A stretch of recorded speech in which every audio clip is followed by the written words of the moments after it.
एक तो मुंडा एक इंडिया पंजाब तो फिरोजपुर तो पाकिस्तान बॉर्डर क्रॉस करके आया भी अंजम सरोया तुहाडे पंजाबी कॉन्फ्रेंस से क्यों नहीं गया तो उन्होंने क्यों नहीं तुसी बुलाया। फिर कॉन्फ्रेंस होने तो बाद अंजम ने एक दो वीडियोज़ कीतियां।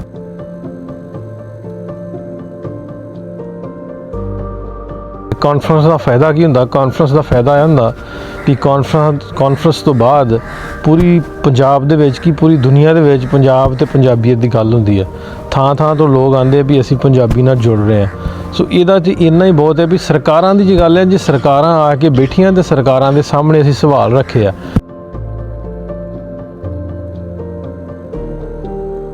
साडे सूझवान सन जिन्हां ने पंजाब दे किसानां ते गल कीती, वो तुसीं वीडियो किते खोल के वेखियो, सुन के वेखियो भी वीडियो च की गल होई है, किस तरह किसानां दे जिहड़े नुमाइंदे सी उन्हां ने किसानां दी भरपूर गल कीती है। ते सरकारी नुमाइंदे ब्यूरोक्रेसी वजीर स्पीकर पंजाब असैंबली जिथे बैठा होवे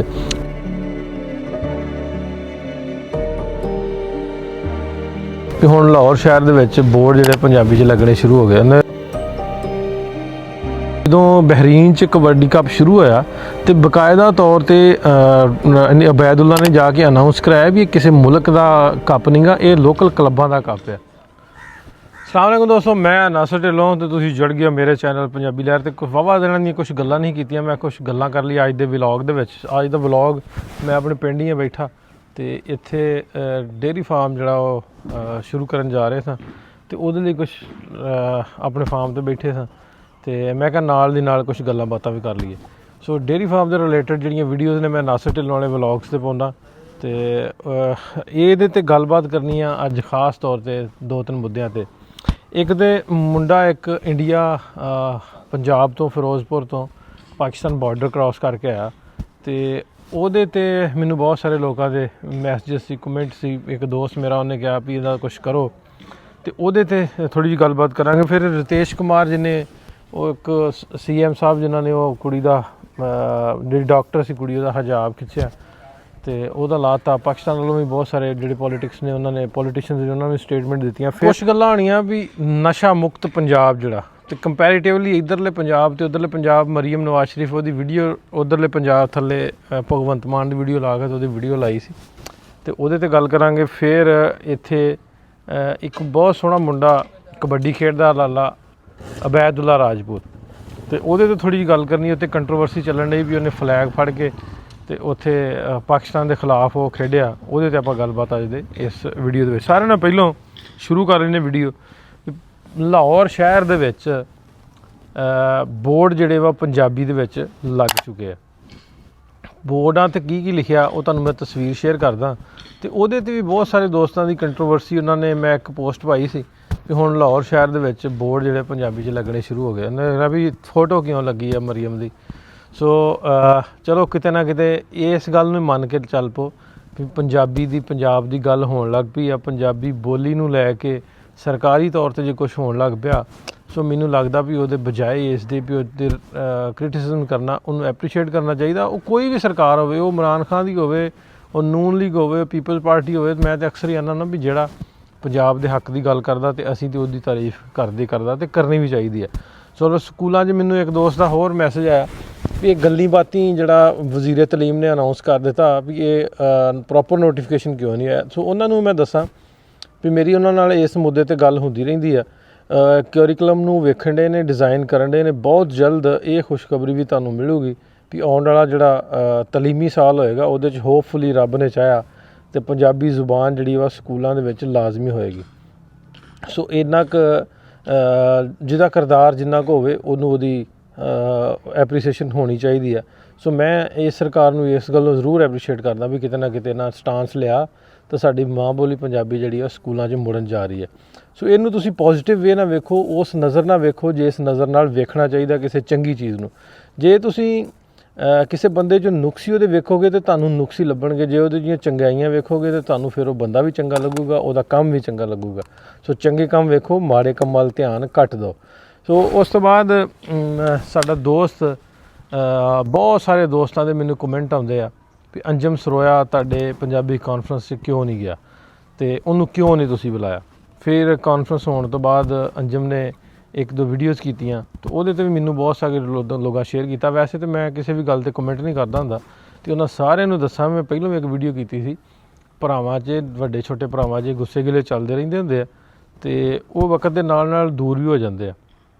ਅਸੀਂ ਉਹਦੇ ਕੋਲ ਗਏ ਜ਼ਰੂਰ, ਉਹਨੂੰ ਇਨਵੀਟੇਸ਼ਨ ਜ਼ਰੂਰ ਦਿੱਤਾ ਤੇ ਇੱਕ ਹੋਰ ਦੋਸਤ ਨੇ ਵੀਡੀਓ ਪਾਈ ਸੀ ਵੀ ਸਾਨੂੰ ਨਹੀਂ ਸੱਦਿਆ ਰਾਣਾ ਸਾਹਿਬ ਨੇ, ਤੇ ਉਹ ਵੀ ਉੱਥੇ ਹੀ ਸਨ ਜਦੋਂ ਅਸੀਂ ਗਏ, ਉਹਨਾਂ ਨੂੰ ਵੀ ਸੱਦਿਆ ਸੀ। ਉਹ ਕਿਸੇ ਵਜ੍ਹਾ ਤੋਂ, ਕਿਸੇ ਮਜਬੂਰੀ ਤੋਂ ਹੋ ਸਕਦਾ ਉਹ ਨਹੀਂ ਆਏ ਹੋਣਗੇ ਤੇ ਅਗਲੀ ਵਾਰੀ ਅਸੀਂ ਫੇਰ ਸੱਦਾਂਗੇ ਉਹਨਾਂ ਨੂੰ, ਫੇਰ ਉਹਨਾਂ ਦੇ ਕੋਲ ਜਾਵਾਂਗੇ, ਉਹਨਾਂ ਨੂੰ ਫੇਰ ਆਖਾਂਗੇ ਵੀ ਇਹ ਕਿਸੇ ਮਕਸਦ ਵਾਸਤੇ, ਕੋਈ ਸਿਆਸੀ ਸਾਡੀ ਕਾਨਫਰੰਸ ਨਹੀਂ ਹੈ, ਇਹ ਮਾਂ ਬੋਲੀ ਪੰਜਾਬੀ ਵਿਕਾਸ ਵਾਸਤੇ ਆ ਤੇ ਇਹ ਜੇਬਾਂ ਖਰਚ ਕੇ, ਜੇਬਾਂ ਜੋ ਪੈਸੇ ਲਾ ਕੇ ਆਪਾਂ ਕਾਨਫਰੰਸ ਕਰਵਾਈ ਦੀ ਹੈ ਤੇ ਤੁਸੀਂ ਸਾਰੇ ਆਓ ਨਾਲ ਰਲ ਮਿਲ ਕੇ ਇਸ ਕਾਜ਼ ਨੂੰ ਅੱਗੇ ਲੈ ਕੇ ਚੱਲੀਏ। ਸੋ ਜਿਵੇਂ ਮੈਂ ਤੁਹਾਨੂੰ ਦੱਸਿਆ ਵੀ ਆਪਾਂ ਰਲ ਕੇ ਖਾਧਾ, ਅੰਜਮ ਭਰਾ ਆ ਤੇ ਕੋਈ ਗੱਲ ਨਹੀਂ, ਵਾਧੇ ਘਾਟੇ ਹੁੰਦੇ ਰਹਿੰਦੇ ਨੇ, ਇਹ ਗੱਲਾਂ ਚੱਲਦੀਆਂ ਰਹਿੰਦੀਆਂ ਨੇ।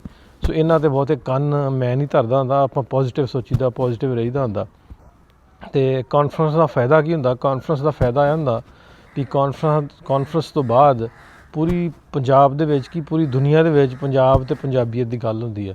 ਥਾਂ ਥਾਂ ਤੋਂ ਲੋਕ ਆਉਂਦੇ ਆ ਵੀ ਅਸੀਂ ਪੰਜਾਬੀ ਨਾਲ ਜੁੜ ਰਹੇ ਹਾਂ। ਸੋ ਇਹਦਾ 'ਚ ਇੰਨਾ ਹੀ ਬਹੁਤ ਹੈ ਵੀ ਸਰਕਾਰਾਂ ਦੀ ਜੇ ਗੱਲ ਹੈ, ਜੇ ਸਰਕਾਰਾਂ ਆ ਕੇ ਬੈਠੀਆਂ ਤੇ ਸਰਕਾਰਾਂ ਦੇ ਸਾਹਮਣੇ ਅਸੀਂ ਸਵਾਲ ਰੱਖੇ ਆ। ਨਦੀਮ ਅਫਜ਼ਲ ਚੰਦ ਸੀ, ਹੈਗਾ ਸਪੀਕਰ ਪੰਜਾਬ ਅਸੈਂਬਲੀ ਸੀ, ਸੁਹੇਲ ਵੜੈਚ ਸਾਹਿਬ ਸਨ, ਫਿਰ ਵਜ਼ੀਰ ਤਲੀਮ ਸਨ। ਲੋਕਾਂ ਨੇ ਉਹਨਾਂ ਨਾਲ ਸਵਾਲ ਕੀਤੇ ਤੇ ਖਰਵੇ ਸਵਾਲ ਕੀਤੇ।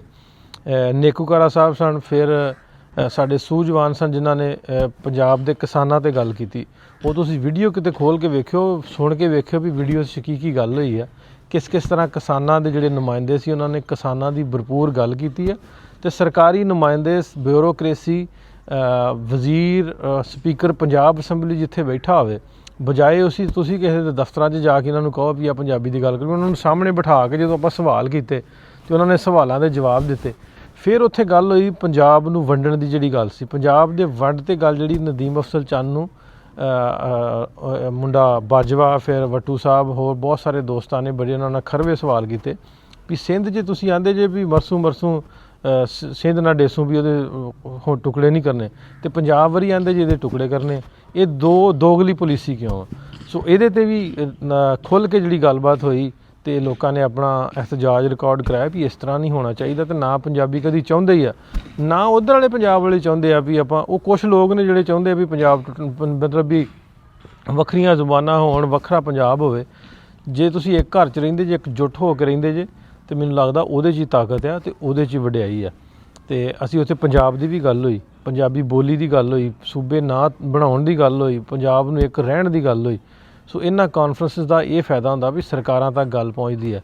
ਉਸ ਤੋਂ ਬਾਅਦ ਬਹੁਤ ਵੱਡੇ ਜਿਹੜੇ ਅਦਾਰੇ ਨੇ ਉਹਨਾਂ ਨੇ ਇਹਨਾਂ ਦੀ ਰਿਪੋਰਟ ਲਾਜ਼ਮੀ ਤੌਰ 'ਤੇ ਉੱਤੇ ਤੱਕ ਬਿਊਰੋਕਰੇਸੀ ਤੱਕ ਪਹੁੰਚਾਈ ਹੋਗੀ ਵੀ ਇੰਨੇ ਵੱਡਾ ਪੰਜਾਬੀਆਂ ਦਾ ਇਕੱਠ ਹੋਇਆ, ਇੰਨੇ ਲੋਕ ਇਕੱਠੇ ਹੋਏ। ਸੋ ਇਹਨਾਂ ਨੂੰ ਨੈਗੇਟਿਵ ਨਾ ਲਓ, ਇਹਨੂੰ ਪੋਜ਼ੀਟਿਵ ਲਓ। ਹਾਂ, ਤੁਸੀਂ ਜਿੱਥੇ ਜਿਹੜੇ ਲੋਕ ਆਉਂਦੇ ਜੇ, ਜਿੱਥੇ ਕਹੋਗੇ ਪ੍ਰੋਗਰਾਮ ਰੱਖੋ ਅਸੀਂ ਨਾ ਆਵਾਂਗੇ ਤਾਂ ਫਿਰ ਗੱਲ ਕਰਿਓ, ਤੁਸੀਂ ਨਾ ਸੱਦੋ। ਜਿੱਥੇ ਸੱਦੇ ਦੀ ਗੱਲ ਰਹਿ ਗਈ, ਕੁਛ ਲੋਕਾਂ ਦਾ ਇਹ ਵੀ ਸੀ ਵੀ ਸਾਨੂੰ ਸੱਦਾ ਨਹੀਂ ਦਿੱਤਾ। ਜਿੱਥੇ ਸੱਦੇ ਦੀ ਗੱਲ ਆ ਵੀ ਤੁਸੀਂ ਕੋਈ ਪ੍ਰੋਗਰਾਮ ਕਰਾਓ ਪੰਜਾਬੀ ਦਾ, ਅਸੀਂ ਜ਼ਰੂਰ ਆਵਾਂਗੇ ਜਿੱਥੇ ਪੰਜਾਬੀ ਦੀ ਗੱਲ ਹੋਊਗੀ, ਭਾਵੇਂ ਸਾਨੂੰ ਤੁਸੀਂ ਨਾ ਸੱਦਾ ਦਿਓ। ਤੁਹਾਡੇ ਕੋਲ ਕੌਜ਼, ਤੁਹਾਡੀ ਸੋਚ ਜਿਹੜੀ ਵਾ ਪੋਜ਼ੀਟਿਵ ਹੋਣੀ ਚਾਹੀਦੀ ਹੈ। ਸੋ ਜਿਹੜੇ ਲੋਕ ਫੁੱਟ ਪਾਉਣਾ ਚਾਹੁੰਦੇ ਨੇ ਪੰਜਾਬੀਆਂ 'ਚ, ਪੰਜਾਬ 'ਚ, ਉਹਨਾਂ ਨੂੰ ਮੇਰਾ ਇਹ ਜਵਾਬ ਹੈ ਤੇ ਮੈਂ ਕਿਸੇ ਵੀ ਗੱਲ 'ਤੇ ਕੰਨ ਨਹੀਂ ਧਰਦਾ, ਨਾ ਕਿਸੇ ਕੰਟਰੋਵਰਸੀ 'ਚ ਪੈਣਾ। ਅਸੀਂ ਸਾਰੇ ਇੱਕ ਮੁੱਠਿਆਂ ਭਰਾ ਵਾਂ, ਗੁੱਸੇ ਗਿਲੇ ਚੱਲਦੇ ਰਹਿੰਦੇ ਨੇ। ਜ਼ੇਬੀ ਹੰਜਰਾਤ ਦੀ ਵੀ ਗੱਲ ਬਹੁਤ ਸਾਰੇ ਦੋਸਤਾਂ ਗਿਆ, ਅਸੀਂ ਸ਼ੁਰੂ ਹੀ ਜ਼ੇਬੀ ਹੰਜਰਾਤ ਦੇ ਘਰ ਤੋਂ ਕੀਤਾ ਸੀ ਵੀ ਤੁਸੀਂ ਆਓ, ਉਹ ਬਿਜ਼ੀ ਹੋਣ ਕਰਕੇ ਨਹੀਂ ਆਇਆ, ਲੇਕਿਨ ਅਗਲੀ ਵਾਰੀ ਫੇਰ ਅਸੀਂ ਇਕੱਠੇ ਹੋਵਾਂਗੇ। ਤੁਹਾਡੇ ਇਹਨਾਂ ਸਵਾਲਾਂ ਦਾ ਜਵਾਬ ਅਸੀਂ ਇਕੱਠੇ ਹੋ ਕੇ ਫੇਰ ਦੇਵਾਂਗੇ। ਅਸੀਂ ਪੰਜਾਬ ਦੀ ਗੱਲ ਕਰਦੇ ਰਹਿਣਾ, ਅਸੀਂ ਕਿਸੇ ਲਾਲਚ ਨੂੰ ਨਹੀਂ ਲੱਗੇ, ਕਿਸੇ ਮਕਸਦ ਨੂੰ ਨਹੀਂ ਲੱਗੇ। ਅਸੀਂ ਮਕਸਦ ਸਾਡਾ ਇੱਕੋ ਹੀ ਆ, ਪੰਜਾਬ ਅਤੇ ਪੰਜਾਬੀਅਤ। ਅਤੇ ਪੰਜਾਬ ਦੇ ਵਿੱਚ ਕਿਸਾਨਾਂ ਦੀ ਗੱਲ, ਪੰਜਾਬ ਦੇ ਵਿੱਚ ਮਾਂ ਬੋਲੀ ਪੰਜਾਬੀ ਦੀ ਗੱਲ, ਪੰਜਾਬ ਦੇ ਕਿਸਾਨਾਂ ਦੇ ਮਸਲੇ ਕੀ ਨੇ ਉਹਨਾਂ ਦੀ ਗੱਲ। ਸੋ ਇਹ ਸਾਰਾ ਕੁਛ ਅਸੀਂ ਲੈ ਕੇ ਚੱਲੀਏ। ਚਲੋ ਅੱਗੇ ਵੱਧਦੇ ਹਾਂ ਜੀ। ਲਾਲਾ ਅਬੈਦੁੱਲਾ ਨਹੀਂ ਕਹਿੰਦਾ, ਰਾਜਪੂਤ ਜਿਹੜਾ ਮੁੰਡਾ ਕਬੱਡੀ ਖੇਡਦਾ, ਐਡਾ ਸੋਹਣਾ ਮੁੰਡਾ, ਸਟਾਪਰ ਪਾਕਿਸਤਾਨ ਦਾ, ਪੂਰੀ ਦੁਨੀਆ 'ਤੇ ਉਹਨੇ ਨਾਂ ਰੋਸ਼ਨ ਕੀਤਾ। ਉਹਦੀ ਮੈਂ ਕਮੈਂਟਰੀ ਲਾਉਣਾ ਵੀ ਜਦੋਂ ਬਹਿਰੀਨ 'ਚ ਕਬੱਡੀ ਕੱਪ ਸ਼ੁਰੂ ਹੋਇਆ ਤੇ ਬਕਾਇਦਾ ਤੌਰ 'ਤੇ ਅਬੈਦੁੱਲਾ ਨੇ ਜਾ ਕੇ ਅਨਾਊਂਸ ਕਰਾਇਆ ਵੀ ਇਹ ਕਿਸੇ ਮੁਲਕ ਦਾ ਕੱਪ ਨਹੀਂ ਗਾ, ਇਹ ਲੋਕਲ ਕਲੱਬਾਂ ਦਾ ਕੱਪ ਆ। ਅਤੇ ਉਹ ਕਮੈਂਟੇਟਰ ਨੇ ਅਨਾਊਂਸ ਵੀ ਕੀਤਾ ਅਤੇ ਉਸ ਤੋਂ ਬਾਅਦ ਫਿਰ ਵੀ ਇਹਨੂੰ ਕੰਟਰੋਵਰਸੀ ਕਰ ਦਿੱਤਾ ਗਿਆ। ਮਤਲਬ ਵੀ ਉਹ ਇੰਡੀਆ ਵੱਲੋਂ ਖੇਡਿਆ ਅਤੇ ਉਹਨੇ ਝੰਡਾ, ਮੈਨੂੰ ਲੱਗਦਾ ਵੀ ਯਾਰ ਤੁਸੀਂ ਥੋੜ੍ਹਾ ਜਿਹਾ ਜੇ ਆਪਾਂ ਪੋਜ਼ੀਟਿਵ ਇਹਨੂੰ ਲੈ ਲਈਏ ਤੇ ਉਹ ਬਿਹਤਰ ਉਹ ਵੀ ਉਹਨੂੰ ਗਦਾਰ ਵੀ ਕਹਿਤਾ ਅਤੇ ਪਾਬੰਦੀਆਂ ਵੀ ਲੱਗਣ ਦੀ ਮੰਗ ਕਰ ਦਿੱਤੀ ਗਈ। ਸੋ ਮੈਨੂੰ ਲੱਗਦਾ ਵੀ ਯਾਰ ਜਿਹੜਾ ਆਪਣੇ ਪਾਕਿਸਤਾਨ ਦਾ, ਸਾਡੇ ਮੁਲਕ ਦਾ, ਸਾਡੇ ਪੰਜਾਬ ਦਾ ਇੱਕ ਕੀਮਤੀ ਜਿਹੜਾ ਹੀਰਾ ਮੁੰਡਾ, ਸੋ ਉਹਨੂੰ ਜੇ ਉਹਦੇ ਬਾਵਜੂਦ ਉਹਨੇ ਮਾफ़ੀ ਵੀ ਮੰਗ ਲਈ, ਉਹਦੇ ਉਸਤਾਦ ਨੇ, ਵਿਦੇਸ਼ੀ ਨੇ ਵੀ ਆ ਕੇ ਮਾफ़ੀ ਮੰਗ ਲਈ। ਸੋ ਮੈਨੂੰ ਲੱਗਦਾ ਸਾਡੇ ਦਿਲ ਏਡੇ ਸਖਤ ਨਹੀਂ ਹੋਣੇ ਚਾਹੀਦੇ, ਸਾਡੇ ਅੰਦਰ ਨਰਮ ਗੋਸ਼ਾ ਹੋਣਾ ਚਾਹੀਦਾ। ਜਿਵੇਂ ਮੈਂ ਸ਼ਰਨਦੀਪ ਦੀ ਗੱਲ ਕਰਨਾ, ਸ਼ਰਨਦੀਪ ਮੁੰਡਾ ਬਾਰਡਰ ਕ੍ਰਾਸ ਕਰਕੇ ਇੰਡੀਆ ਤੋਂ ਪਾਕਿਸਤਾਨ ਦੇ ਵਿੱਚ ਆ ਗਿਆ ਅਤੇ ਉਹਨੂੰ ਰੇਂਜਰਸ ਨੇ ਗ੍ਰਿਫਤਾਰ ਕਰ ਲਿਆ। ਉੱਦਣ ਦੀ ਉਹਦੇ 'ਤੇ ਮੀਡੀਆ 'ਤੇ ਗੱਲ ਚੱਲਣ ਡਈ ਸੀ ਅਤੇ ਸਾਡਾ ਦੋਸਤ ਹੈ ਬੋਬੀ ਸਿੱਧੂ, ਅਮਰੀਕਾ ਤੋਂ, ਸਾਡੇ ਕੋਲ ਉਹਦਾ ਵੀ ਰਹਿੰਦਾ ਪਾਕਿਸਤਾਨ, ਉਹਦੇ ਪਿੰਡ ਦਾ, ਉਹਨੇ ਮੇਰੇ ਨਾਲ ਕੰਟੈਕਟ ਕੀਤਾ ਵੀ ਯਾਰ ਇਸ ਤਰ੍ਹਾਂ। ਅਤੇ ਮੈਂ ਤੁਹਾਨੂੰ ਬੈਕਗਰਾਊਂਡ 'ਚ ਜਾਵਾਂ, ਬੈਕਗਰਾਊਂਡ 6 ਸਾਲ ਪਹਿਲੋਂ ਇੱਕ ਮੁੰਡਾ ਸੀ ਮੁਬਸ਼ਰ ਮੁਬਾਰਕ, ਜਿਹੜਾ ਕਸੂਰ ਦਾ ਰਹਿਣ ਵਾਲਾ ਸੀ, ਅਤੇ ਉਹ ਇਸੇ ਤਰ੍ਹਾਂ ਹੀ ਘਰਦਿਆਂ ਨਾਲ ਲੜ ਕੇ ਅਤੇ ਬਾਰਡਰ ਕ੍ਰਾਸ ਕਰ ਗਿਆ। ਅਤੇ ਉਹ ਜਦੋਂ ਉੱਧਰ ਚਲੇ ਗਿਆ, ਉਹਨਾਂ ਨੇ ਫੜ ਲਿਆ BSF ਵਾਲਿਆਂ, ਅਤੇ ਉਹਨਾਂ ਜਦੋਂ ਉਹਨੂੰ ਇਨਵੈਸਟੀਗੇਟ ਕੀਤਾ ਅਤੇ ਉਹਦੇ 'ਚੋਂ ਨਿਕਲਿਆ ਕੁਛ ਨਹੀਂ, ਉਹਨੂੰ ਉਹਨਾਂ ਨੇ ਲੋਕਲ ਪੁਲਿਸ ਨੂੰ ਦੇ ਦਿੱਤਾ ਅਤੇ ਉਹ 'ਤੇ FIR ਹੋ ਗਈ। ਫਿਰ ਉਹਦੀ ਮਾਂ ਬਹੁਤ ਵਿਚਾਰੀ ਰੋਂਦੀ ਸੀ। ਫਿਰ ਮੈਨੂੰ ਉਹਨੇ ਇੰਟਰਵਿਊ ਦਿੱਤਾ। ਫਿਰ ਮੈਂ ਸਿਮਰਨਜੋਤ ਮੱਕੜ ਆ, ਉਹਨਾਂ ਨੂੰ ਉਹਦਾ ਇੰਟਰਵਿਊ ਕਰਵਾਇਆ। ਫਿਰ ਉੱਧਰਲੇ ਦੋਸਤਾਂ ਨੇ, ਖਾਰਾ ਸਾਹਿਬ ਨੇ, ਉਹਨਾਂ ਨੂੰ ਅਸੀਂ ਰਿਕੁਐਸਟ ਕਰਕੇ ਉਹਦਾ ਵਕੀਲ ਕੀਤਾ। ਫਿਰ ਮੱਕੜ ਸਾਹਿਬ, ਲੱਖਾ ਸਧਾਣਾ, ਉਹਨਾਂ ਨੇ ਪੂਰੀ ਇੱਕ ਪ੍ਰੋਪਰ ਕੰਪੇਨ ਚਲਾਈ ਵੀ ਉਹਨੂੰ ਮੁਬਸ਼ਰ ਮੁਬਾਰਕ ਰਿਲੀਜ਼, ਮੁਬਸ਼ਰ ਮੁਬਾਰਕ ਨਾਂ ਦੀ। ਫਿਰ ਅਸੀਂ ਕਾਮਯਾਬ ਹੋਏ ਵੀ 6 ਮਹੀਨਿਆਂ ਦੇ ਵਿੱਚ ਅਸੀਂ ਉਹਨੂੰ ਵਾਪਸ ਪਾਕਿਸਤਾਨ ਲੈਣ ਦਾ, ਅਲਹਮਦੁਲਿਲਾ। ਸੋ ਸੇਮ ਕੇਸ ਇਹ ਆ, ਸ਼ਰਨਦੀਪ ਜਿਹੜਾ ਮੁੰਡਾ ਉਹ ਇੱਧਰ ਕ੍ਰਾਸ ਕਰ ਆਇਆ ਵੀ ਰੇਂਜਰਸ ਨੇ ਪ੍ਰੋਪਰ ਉਹਦੀ ਵੈਰੀਫਿਕੇਸ਼ਨ ਕਰਕੇ, ਉਹਦੀ ਇਨਵੈਸਟੀਗੇਸ਼ਨ ਕਰਕੇ, ਜਦੋਂ ਪਤਾ ਵੀ ਇਹਦੇ 'ਚ ਕੁਛ ਨਹੀਂ, ਇਹ ਲੜ ਕੇ ਆਇਆ ਜਾਂ ਵੈਸੇ ਗਲਤੀ ਨਾਲ ਕ੍ਰਾਸ ਕਰ ਆਇਆ, ਉਹਨਾਂ ਨੇ ਲੋਕਲ ਪੁਲਿਸ ਨੂੰ ਦਿੱਤਾ। ਅਤੇ FIR ਵੀ ਕਸੂਰ ਥਾਣੇ 'ਚ ਹੋ ਗਈ। FIR ਵੀ ਮੈਂ ਤੁਹਾਨੂੰ ਸ਼ੋਅ ਕਰ ਦਿੰਦਾ। ਉਹ ਜਿਹੜੇ ਪਿੰਡ ਵਾਲੇ ਨੇ, ਉਹਨਾਂ ਨੇ ਕਿਸੇ ਵਾਏ ਦੇ ਨਾਲ, ਅਮਰੀਕਾ ਤੋਂ ਮੇਰਾ ਦੋਸਤ ਹੈ, ਉਹਦੇ ਨਾਲ ਰਾਬਤਾ ਕੀਤਾ ਅਤੇ ਅਸੀਂ ਹੁਣ ਸਾਡੇ ਦੋਸਤ ਨੇ ਬਹਿਰਾਮ ਬਾਜਵਾ, ਉਹਨਾਂ ਲਾ ਫਰਮ ਚਲਾਉਂਦੇ ਨੇ, ਅਸੀਂ ਉਹ ਵਕੀਲ ਹਾਇਰ ਕੀਤੇ ਨੇ ਅਤੇ ਵਕੀਲ ਹਾਇਰ ਕਰਕੇ ਅਸੀਂ ਉਹਨਾਂ ਦਾ ਕੇਸ ਜਿਹੜਾ ਪਰਸੂ ਕਰਾਂਗੇ ਅਤੇ ਬਹੁਤ ਛੇਤੀ ਮਤਲਬ ਉਹਨੂੰ ਉਹਦੇ ਵਤਨ ਵਾਪਸ ਭੇਜਾਂਗੇ। ਜਿਸ ਤਰ੍ਹਾਂ ਪਿੱਛੇ ਜੇ ਉਹ ਗੱਲ ਚੱਲਣ ਡਈ ਸੀ ਵੀ ਅਸੀਂ ਮਤਲਬ ਵੀ ਅਸੀਂ ਰਾਹ ਬਣਾਉਣਾ ਚਾਹੁੰਦੇ, ਅਸੀਂ ਨਰਮੀ ਪੈਦਾ ਕਰਨਾ ਚਾਹੁੰਦੇ, ਅਸੀਂ ਨਫ਼ਰਤ ਪੈਦਾ ਨਹੀਂ ਕਰਨਾ ਚਾਹੁੰਦੇ। ਸੋ ਉਹਨੂੰ ਵਾਪਸ ਭੇਜ ਕੇ ਅਸੀਂ ਇੱਕ ਗੁੱਡ ਜੈਸਚਰ ਜਾਂ ਦਾ ਮੈਸੇਜ ਜਿਹੜਾ ਵਾ ਉਹਨਾਂ ਤੱਕ ਦੇਣਾ ਚਾਹੁੰਦੇ ਵੀ ਪਾਕਿਸਤਾਨੀ ਲੋਕ, ਪਾਕਿਸਤਾਨੀ ਕਿੰਨਾ ਜਿਹੜਾ ਵਾ ਉਹ ਪਿਆਰ ਕਰਦੇ ਆ। ਇੱਕ ਮਿੰਟ ਯਾਰ, ਕੀ ਕਰਦੇ ਜੀ ਤੁਸੀਂ? ਕੀ ਗੱਲ ਹੈ? ਅਤੇ ਅਸੀਂ ਇੱਕ ਚੰਗਾ ਚਿਹਰਾ ਜਿਹੜਾ ਵਾ ਆਪਣੇ ਮੁਲਕ ਦਾ, ਆਪਣੇ ਪਾਕਿਸਤਾਨ ਦਾ ਉੱਧਰ ਤੱਕ ਲਈਏ। ਸੋ ਉਹਦੇ ਲਈ ਆਪਾਂ ਕੋਸ਼ਿਸ਼ ਕਰਾਂਗੇ ਅਤੇ ਮੈਂ ਸ਼ੁਕਰੀਆ ਅਦਾ ਕਰੂੰਗਾ ਬਾਜਵਾ ਸਾਹਿਬ ਦੀ ਵੀ ਉਹਨਾਂ ਫੌਰਨ ਹਾਮੀ ਭਰੀ ਵੀ ਇੱਦਾਂ ਅਸੀਂ ਕੇਸ ਪਰਸੂ ਕਰਦੇ ਹਾਂ। ਅਤੇ ਖ਼ਾਸ ਤੌਰ 'ਤੇ ਕਸੂਰ ਪੁਲਿਸ ਦੇ ਮੇਰੇ ਇੱਕ ਦੋਸਤ ਨੇ SHO ਸਾਹਿਬ, ਉਹਨਾਂ ਨੇ ਉਹਦਾ ਸਾਰਾ ਬਾਇਓਡਾਟਾ ਮੈਨੂੰ ਘੱਲਿਆ ਅਤੇ ਉਹਨਾਂ ਇਹ ਵੀ ਕਿਹਾ ਵੀ ਯਾਰ ਜੇ ਮੈਨੂੰ ਕਿਸੇ ਹੈਲਪ ਦੀ ਲੋੜ ਹੋਈ ਤਾਂ ਮੈਨੂੰ ਦੱਸੀ, ਅਤੇ ਮਤਲਬ ਜੇ ਕੋਈ ਵਕੀਲ ਕਰਨ 'ਚ ਜਾਂ ਹੋਰ ਕੋਈ ਲੀਗਲ ਹੋਈ, ਕਿਉਂਕਿ ਅਸੀਂ ਉਨੀ ਦੇਰ ਅਸੀਂ ਵੀ ਨਹੀਂ ਕੋਈ ਹੱਥ ਪਾਉਂਦੇ ਜਿੰਨੀ ਦੇਰ ਤੱਕ ਮਤਲਬ ਉਹਦੀ ਕਲੀਅਰੈਂਸ ਨਾ ਹੋਵੇ। ਉਹਦੀ ਕਲੀਅਰੈਂਸ ਹੋ ਚੁੱਕੀ ਆ ਮੁਖਤਲਿਫ ਮਹਿਕਮਿਆਂ ਕੋਲ ਵੀ, ਰੇਂਜਰਸ ਕੋਲੋਂ ਵੀ, ਉਹ ਪੁਲਿਸ ਕੇਸ ਆ ਗਿਆ ਵਾ ਅਤੇ ਉਹ ਹੁਣ ਅਦਾਲਤ ਨੇ ਉਹਦਾ ਕੇਸ ਲੜਨਾ। ਹੁਣ ਅਦਾਲਤ ਦੇ ਕੇਸ ਤੋਂ ਬਾਅਦ ਇਹ ਸੌਖਾ ਨਹੀਂ ਹੈਗਾ, ਮਤਲਬ ਮਿਨਿਸਟਰੀਆਂ ਜਿਹੜੀਆਂ ਇੱਧਰ ਦੀ ਜਾਂ ਉੱਧਰ ਦੀ ਮਿਨਿਸਟਰੀ ਆ, ਉਹਨਾਂ ਨੇ ਇੱਕ ਦੂਜੇ ਨੂੰ ਡਾਕੂਮੈਂਟ ਐਕਸਚੇਂਜ ਕਰਨੇ, ਉਹਦੀ ਉਹ ਪ੍ਰੋਪਰ ਉਹ ਜਿਵੇਂ ਹੁੰਦੀ ਨਾ ਸ਼ਨਾਖਤ, ਜਿਵੇਂ ਹੁੰਦੀ ਉਹ ਸ਼ਨਾਖਤ ਹੋਣੀ ਆ, ਫਿਰ ਉਹਦੇ ਡਾਕੂਮੈਂਟ ਆਉਣੇ, ਫਿਰ ਇਹਨਾਂ ਭੇਜਣੇ ਆ, ਫਿਰ ਉਹ ਲੰਬਾ ਪ੍ਰੋਸੈਸ ਹੈ। ਲੇਕਿਨ ਕੋਸ਼ਿਸ਼ ਕਰਾਂਗੇ ਵੀ ਬਹੁਤ ਜਲਦ ਸ਼ਰਨਦੀਪ ਨੂੰ ਉਹਦੇ ਮੁਲਕ ਵਾਪਸ ਭੇਜਣ ਦੀ। ਫਿਰ ਅੰਡਰ-19 ਜਿਹੜਾ ਵਰਲਡ ਕੱਪ ਹੋਇਆ, ਪਾਕਿਸਤਾਨ ਬਹੁਤ ਸੋਹਣੇ ਤਰੀਕੇ ਨਾਲ ਜਿੱਤਿਆ ਅਤੇ ਉੱਥੇ ਆਪਸੀ ਮੁੰਡਿਆਂ ਦੀ ਕੁਛ ਗਰਮੀ ਹੋਈ ਅਤੇ ਉਹ ਗਾਲਮ ਗਲੋਚ ਇੱਕ ਦੂਜੇ ਨਾਲ ਹੋਇਆ ਅਤੇ ਉਹ ਪਾਕਿਸਤਾਨ ਵੱਲੋਂ ਜਿਹੜਾ ਸਨ ਉਹਨਾਂ ਦੇ ਕੋਚ, ਉਹਨਾਂ ਨੇ ਬਹੁਤ ਵਧੀਆ ਬਿਆਨ ਦਿੱਤਾ ਵੀ ਅਸੀਂ ਖੇਡਣ ਆਏ ਹਾਂ ਅਤੇ ਅਸੀਂ ਸੋਹਣੇ ਤਰੀਕੇ ਦੇ ਨਾਲ ਮੁਹੱਬਤ ਦੇ ਨਾਲ ਰਹੀਏ, ਲੜਾਈ ਝਗੜੇ ਵਾਲਾ ਜੋ ਕੰਮ ਨਹੀਂ ਹੋਣਾ। ਅਤੇ ਪਹਿਲਾਂ ਤਾਂ ਉਹਨਾਂ ਨੂੰ ਮੁਬਾਰਕ ਵੀ ਬਹੁਤ ਸਾਰੀ, ਜਿਹੜੇ ਮੁੰਡਿਆਂ ਨੇ ਐਡਾ ਸੋਹਣਾ ਖੇਡਿਆ ਅੰਡਰ-19 ਕੱਪ ਜਿਹੜਾ ਕਿੱਡਾ। ਫਿਰ ਇੱਕ ਅਹਿਮ ਗੱਲ, ਵੀਡੀਓ ਲੰਮੀ ਨਾ ਹੋ ਜਾਏ, ਨਸ਼ਾ ਮੁਕਤ ਪ੍ਰੋਗਰਾਮ ਜਿਹੜਾ ਨਾ, ਉਹਦੀ ਮੈਂ ਵੀਡੀਓ ਵੇਖਣ ਆਇਆ ਸੀ। ਉਹਨਾਂ ਨੇ ਮਰੀਮ ਨਵਾਜ਼ ਸ਼ਰੀਫ ਦੀ ਵੀਡੀਓ ਲਾਈ ਵੀ ਮਰੀਮ ਨੇ ਕਿਹਾ ਵੀ ਅਸੀਂ ਕੁਛ ਹਫ਼ਤਿਆਂ ਦੇ ਵਿੱਚ ਜਿਹੜੇ ਨਸ਼ਾ ਵੇਚਣ ਵਾਲੇ ਤਸਕਰ ਆਉਂਦੇ ਆ, ਇਹਨਾਂ ਨੂੰ ਜਿਹੜਾ ਨਾ ਮੁਕਾ ਦਿਆਂਗੇ। ਸੋ ਮੈਂ ਦੱਸਦਾ ਜਾਵਾਂ ਵੀ ਇਸ ਗੌਰਮੈਂਟ ਨੇ ਇੱਕ ਅਦਾਰਾ ਬਣਾਇਆ CCD, ਕ੍ਰਾਈਮ ਕੰਟਰੋਲ ਡਿਪਾਰਟਮੈਂਟ, ਵੀ ਜਿਹੜੇ ਉਹ ਲੋਕ ਜਿਨ੍ਹਾਂ 'ਤੇ 5 FIR ਸਨ, ਜਿਹੜੇ ਸਵੀਅਰ ਕੇਸਿਸ ਸਨ, ਉਹ ਤਕਰੀਬਨ ਪੰਜਾਬ ਦੇ ਵਿੱਚ 1200 ਦੇ ਕੋਲ ਐਨਕਾਊਂਟਰ ਹੋ ਚੁੱਕੇ ਉਹਨਾਂ ਨੂੰ ਕੋਈ ਮਾਫੀ ਨਹੀਂ ਦਿੰਦੇ, ਉਹਨਾਂ ਨੂੰ ਸਿੱਧਾ ਅਗਲੇ ਘਰ ਤੋਰਦੇ। ਇਸੇ ਤਰ੍ਹਾਂ ਹੀ ਉਹਨਾਂ ਨੇ ਡਾਇਰੈਕਸ਼ਨ ਦੇ ਕੇ CM ਪੰਜਾਬ ਨੇ ਵੀ ਜਿਹੜੇ ਲੋਕ ਨਸ਼ਾ ਵੇਚਦੇ ਨੇ, ਜਿਹੜੇ ਲੋਕਾਂ ਦੇ ਬੱਚਿਆਂ ਨੂੰ ਜਿਹੜਾ ਉਹਨਾਂ ਦੀ ਜ਼ਿੰਦਗੀ ਤਬਾਹ ਕਰਦੇ ਨੇ, ਉਹਨਾਂ ਦਾ ਵੀ ਫੌਰੀ ਹੱਲ ਕਰੋ। ਸੋ CCD ਨੇ ਇਸ ਤਰ੍ਹਾਂ ਹੀ ਕੀਤਾ ਅਤੇ ਉਹਨਾਂ ਨੇ ਵੀ ਫੜ ਕੇ ਉਹਨਾਂ ਨੂੰ ਮਾਫੀ ਕੋਈ ਨਹੀਂ ਦਿੱਤੀ ਅਤੇ ਅਗਲੇ ਘਰ ਹੀ ਪਹੁੰਚਾਇਆ ਅਤੇ ਹੁਣ ਨਸ਼ਾ ਵੇਚਣ ਵਾਲੇ ਨਾਂ ਕੋਈ ਨਹੀਂ ਲੈਂਦੇ।